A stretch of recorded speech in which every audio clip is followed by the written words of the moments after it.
इस वीडियो को लाइक करें, हमारे चैनल को सब्सक्राइब करें और बेल आइकन जरूर प्रेस करें।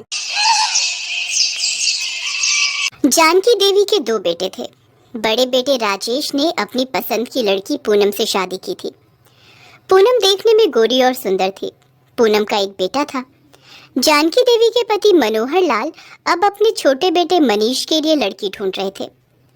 एक दिन वो अपने खास मित्र किशोरी लाल के घर गए। वहां उन्होंने रागिनी को देखा। अरे ये जलेबियां तो खाओ मनोहर, रागिनी बिटिया ने अपने हाथों से बनाई है। रागिनी बिटिया के हाथों में तो साक्षात माँ अन्नपूर्णा का वास है। बड़े ही किस्मत वाले होंगे वो लोग जिनके घर में रागिनी बहू बनकर जाएगी। क्या हुआ, तू उदास क्यों हो गया? क्या करूं मनोहर, जब से इसकी माँ का देहांत हुआ है बेचारी बिल्कुल अकेली पड़ गई है। रागिनी के काले रंग की वजह से कोई भी इसके साथ रिश्ते के लिए हाँ नहीं करता। न जाने मेरी बेटी के नसीब में क्या लिखा है। किशोरी, अगर तू हाँ कहे तो मैं अपने छोटे बेटे मनीष के लिए रागिनी का हाथ मांगता हूँ। क्या ये तू सच कह रहा है? मेरी रानी बिटिया तेरे घर की बहू बनेगी मनोहर। इससे बढ़कर मेरे लिए और खुशी की बात क्या होगी। मेरे अपने दोस्त के घर में मेरी बेटी राज करेगी, ये मैं अच्छे से जानता हूँ। मनोहर और किशोरी लाल एक दूसरे के गले लग जाते हैं। मनोहर घर जाकर सबको इस बारे में बताता है। मनोहर के आगे घर में किसी की नहीं चलती थी। आखिर रागिनी के साथ मनीष का रिश्ता तय हो जाता है। पर रागिनी के काले रंग को देखकर घर में कोई भी खुश नहीं था। माँ, मेरे लिए ये काली लड़की ही पसंद आई। भाभी को देखो ना, कितनी सुंदर है। भैया भाभी दोनों की जोड़ी कितनी अच्छी लगती है। अब सारी जिंदगी मैं अपने आप को सजा दूंगा एक काली लड़की का पति बनकर। क्या करूं बेटा, तेरे पापा के आगे घर में किसी की नहीं चलती। अभी तू परेशान मत हो, ऑफिस चला जा, मैं देखती हूँ क्या और कैसे करना है। तू बैठ, मैं तेरे लिए नाश्ता बना कर लाती हूँ। एक तो ये पूनम अभी तक सो रही है, पता नहीं रात भर फोन में लगे रहते हैं और सुबह देर से उठते हैं। देखती हूँ ये रागिनी इतनी सुबह सुबह 6 बजे कहाँ चली गई है। जानकी देखती है रागिनी रसोई में चाय नाश्ता बना रही है। माँ जी माफ कीजिएगा, मैंने आपसे बिना पूछे नाश्ता बना दिया। वो पापा का मन था कि आज आलू के पराठे खाएं, इसलिए मैंने पराठे बना दिए हैं। सफ़ेद मक्खन माँ जी फ्रिज में मलाई रखी थी, मैंने उसका निकाल दिया है। आपकी चाय बना दी है और मनीष जी का लंच पैक कर दिया है। मैं उन्हें चाय देकर आती हूँ। जानकी ने देखा रसोई में सारा काम निपटा हुआ है। कहाँ जानकी रोजाना सुबह का नाश्ता अकेले बनाती थी, क्योंकि पूनम को देर से उठने की आदत थी।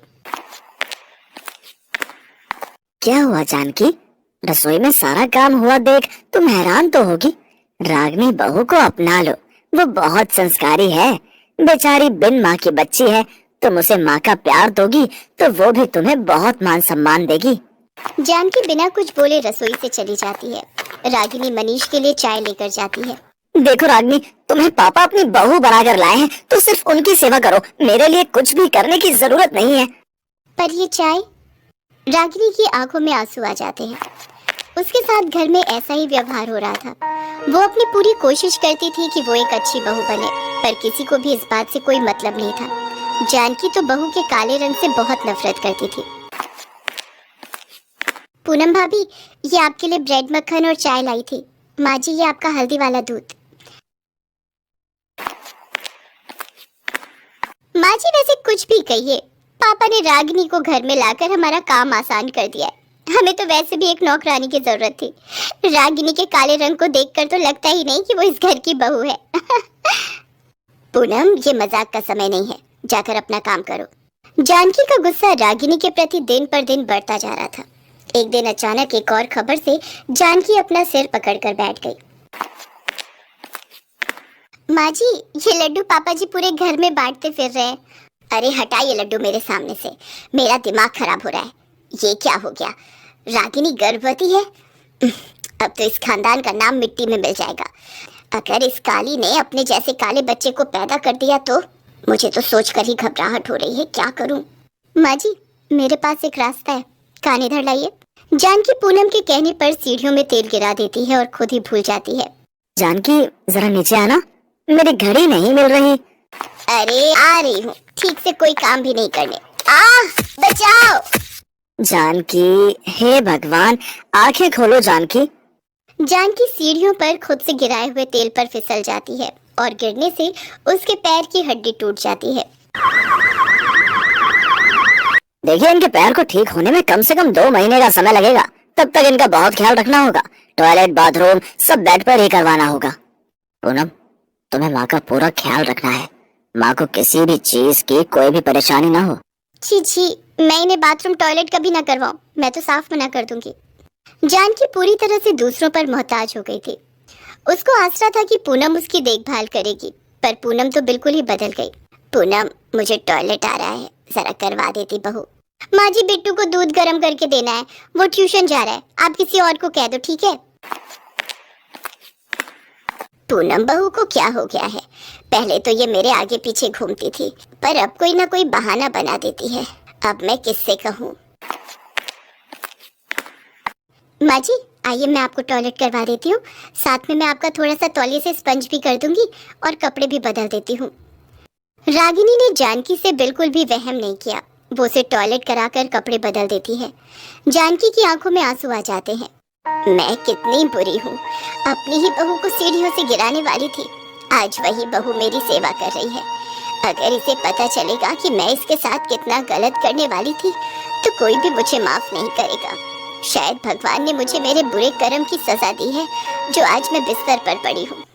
मैं आज के बाद अपनी बहू से नफरत नहीं करूँगी। मेरी रागिनी बहू बहुत अच्छी है, ये आज इसने साबित कर दिया। मनीष भी रागिनी को माँ की सेवा करते हुए देखता है तो उसके मन में भी पश्चाताप जाग उठता है। पूनम जानकी का बिल्कुल ध्यान नहीं रखती थी। रागिनी ने जी जान लगाकर जानकी की सेवा की और एक बहू का फर्ज निभाया। 2 महीने बाद जानकी बिल्कुल ठीक हो गई। रागिनी को 7वां महीना चल रहा था। जानकी ने सोच लिया था कि वो रागिनी और उसके आने वाले बच्चे की बहुत देखभाल करेगी। पूनम बहू, वो सामने जो देसी घी का डिब्बा रखा है वो उठा कर दे। मैं अपनी बहू रागिनी के लिए देसी घी की पिन्नियां बनाकर रख देती हूँ। उसे ताकत वाली चीजों की बहुत जरूरत है। और मैंने तेरे बाबूजी को भी बोल दिया है कि फल और हरी सब्जियां बहू के लिए रोजाना ही खरीद लाया करें। माँ जी, आपको हो क्या गया है? आप उस काली बहू के लिए इतना सब सोच रहे हो? खबरदार पूनम, अगर रागिनी बहू के लिए एक शब्द भी गलत निकाला, तुम उसके बारे में जानती ही क्या हो? जब मुझे सेवा की जरूरत थी तो तुम पीछे हट गई थी। रागिनी थी जिसने मेरी इतनी सेवा की। मुझे तो तुम्हें अपनी बहू कहते हुए भी शर्म आती है। आज के बाद रागिनी के खिलाफ मैं एक शब्द भी नहीं सुनूंगी, वरना मुझसे बुरा कोई नहीं होगा।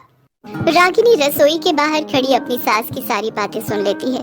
वो खुश थी कि आज उसे अपनी सास और पति दोनों का प्यार मिल गया था। कुछ समय बाद रागिनी एक सुंदर से बेटे को जन्म देती है। जानकी अपने पोते को गले से लगा लेती है। उस दिन रागिनी को जीवन की सारी खुशियां